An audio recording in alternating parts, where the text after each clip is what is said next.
Ciao ragazzi, j'espère que vous allez bien, bienvenue pour une nouvelle vidéo sur Roma Secondo Me. Aujourd'hui, une vidéo un peu spéciale, toujours dans Rome. Ça fait un bail qu'on s'est pas vu, ça fait un bail que j'ai pas fait de vidéo. J'avais pas mal de boulot, j'ai pas eu trop le temps.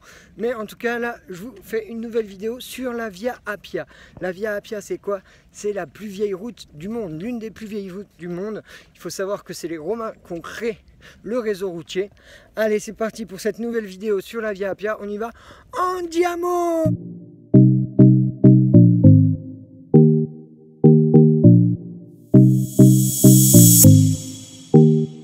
Hop là, on continue notre balade sur la Via Appia, c'est vraiment super agréable. On est en plein Rome, il y a de la nature partout, il n'y a pas un bruit, il y a des super belles maisons, il y a des super belles villas. C'est vraiment une très belle route. C'est la route romaine la mieux conservée au monde. Elle fait plus de 500 km.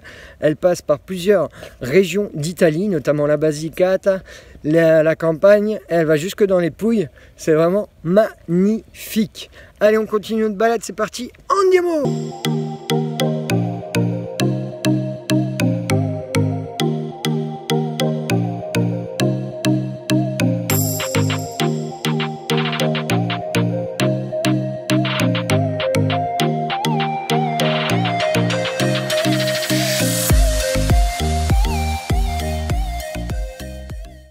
Sur la Via Appia, on peut retrouver plusieurs tombeaux de différentes familles qui sont enterrés le long de cette route. C'est vraiment assez impressionnant. Alors qu'est-ce qu'il y a à visiter sur la Via Appia? En fait, vous avez pas mal de tombeaux à admirer, notamment aussi vous avez pas loin les catacombes, différentes catacombes, les catacombes de San Sébastien, les catacombes de Caliste. C'est vraiment très joli. Et il y a des petites villas aussi, des anciennes villas romaines qui sont autour de la Via Appia, que vous pouvez visiter. Alors, comme je vous le disais, en fait, la Via Appia aussi, ce qui est sympa, c'est de visiter les villas qui les entourent. Et là, on va aller visiter la Villa Quintili, qui est juste sur la Via, qui a l'air magnifique. Après 2 km de marche, franchement, c'est super sympa de se balader ici. C'est très calme. Allez, on y va. C'est l'endroit vraiment idéal aussi pour faire du vélo, pour faire une petite randonnée tranquille, en plein Rome, en famille. C'est vraiment super sympa. Allez, on y va, on va visiter la Villa Quintili. Alors à l'intérieur de la Villa Quintili, il y a vraiment plein de choses à découvrir, notamment au rez-de-chaussée, vous avez toute l'histoire de la Via Appia et notamment des thermes qui se situent pas très loin et toutes les choses qu'ils ont retrouvées aux alentours.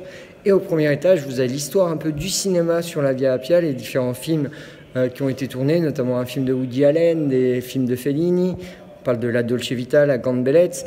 Et aussi, vous avez une très belle exposition photo, de très belles photos, notamment très belles photos avec Sophia Loren aussi, notamment. C'est vraiment super intéressant, c'est vraiment un très joli musée. Pour 5 €, franchement, c'est super intéressant. Bon, c'est pas écrit en français, mais c'est écrit en italien ou en anglais. Et je vous conseille de le visiter.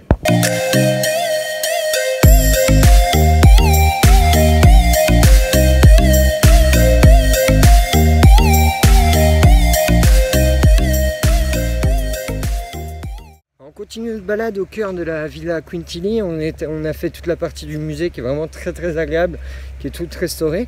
Et ensuite, en fait, la visite propose de visiter aussi tous les restes, toutes les fouilles qui ont été retrouvées autour.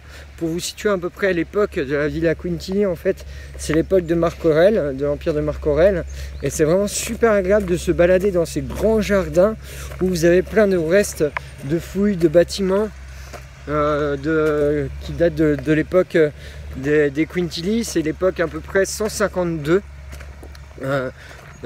après Jésus-Christ. Et c'est vraiment magnifique. Regardez, avec les pins parasols partout. Bon, le temps n'est pas de la partie, mais au moins il fait un peu moins chaud. C'est agréable de visiter. Et surtout le musée de la Villa Quintili, il est vraiment très sympa. Allez, on continue notre petit tour, c'est parti, on y va, andiamo.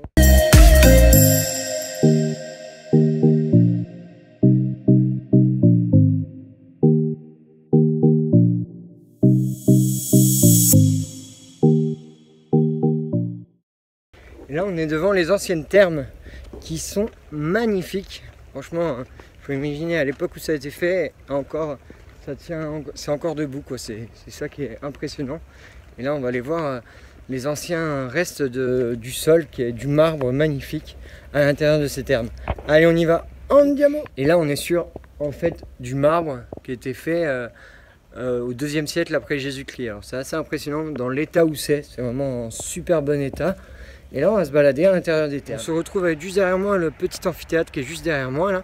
Et nous sommes passés dans les thermes où il y avait le fameux système comme dans les thermes de Caracalla, qui sont arrivés bien après, où c'était le caldarium, un peu comme le hammam actuel, en fait avec le bain à vapeur, où il faisait en fait chauffer l'eau. L'eau arrivait directement des aqueducs, on voit d'ailleurs le reste d'un aqueduc ici dans le parc de la Villa Quintili. Et elle arrivait, elle était chauffée. L'eau arrivait avec une canalisation, un tube, le tube entrait dans des fours et il chauffait le four et directement ça faisait de la vapeur d'eau. Et il y avait aussi le bain d'eau froide, le frigidarium comme on l'appelle, du temps des Romains, qui était en fait des cascades d'eau froide. Et c'est vraiment très très sympa à découvrir et c'est vraiment en très bon état en plus. On se dit que là, ça a des siècles et des siècles. Et les Romains ont vraiment inventé énormément de choses. Allez, on continue notre balade au cœur de la Via Appia. C'est parti, andiamo!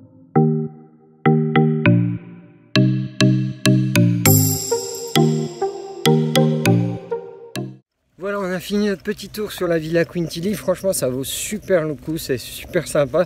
Surtout si tu as envie de te balader dans le parc et voir des anciennes thermes, voir un ancien amphithéâtre. C'est vraiment super joli. Le musée est très bien fait. Il t'explique tout ce que tu vas voir après dans le parc. Franchement, c'est super. Bon, il faut prévoir d'avoir envie de marcher, mais au moins, c'est super sympa. Et même si le temps, là, il n'est pas de la partie parce qu'il commence à pleuvoir, franchement, se balader à la Via Appia, c'est super joli, c'est super relaxant parce que tu n'entends pas un bruit, tu n'as vraiment pas l'impression d'être dans la capitale italienne. C'est super agréable en plein milieu de la nature avec ses pins parasols, ses cyprès un peu partout. C'est sûr qu'avec un beau ciel bleu, ça serait encore mieux. Mais bon, voilà. Mais en tout cas, voilà, l'épisode sur la Via Appia est fini. Je te conseille, si tu viens à la Via Appia, d'aller visiter les catacombes. Nous, on va pas avoir le temps, je les ferai découvrir dans une autre vidéo, je pense. Mais il y a énormément de catacombes à découvrir ici, sur la Via Appia. Et plein d'autres choses à découvrir. En tout cas, je te donne rendez-vous très très vite pour d'autres vidéos sur Roma Secondo Me. N'hésite pas à me suivre sur tous les réseaux sociaux, Instagram, Twitter, Pinterest et YouTube et Facebook. Et n'hésite pas, si tu as des demandes et autres pour organiser ton séjour à Rome, n'hésite pas à m'écrire directement sur la page Facebook Roma Secondo Me. Allez, je te dis à bientôt, ciao, a presto et buona giornata. Tu n'es pas encore abonné à ma chaîne YouTube, tu veux découvrir la cité éternelle autrement, abonne-toi vite. Va vite sur le petit logo en bas de ma vidéo, sur le logo Roma Secondo Me. Et je te dis à bientôt pour de nouvelles aventures. Ciao et à presto!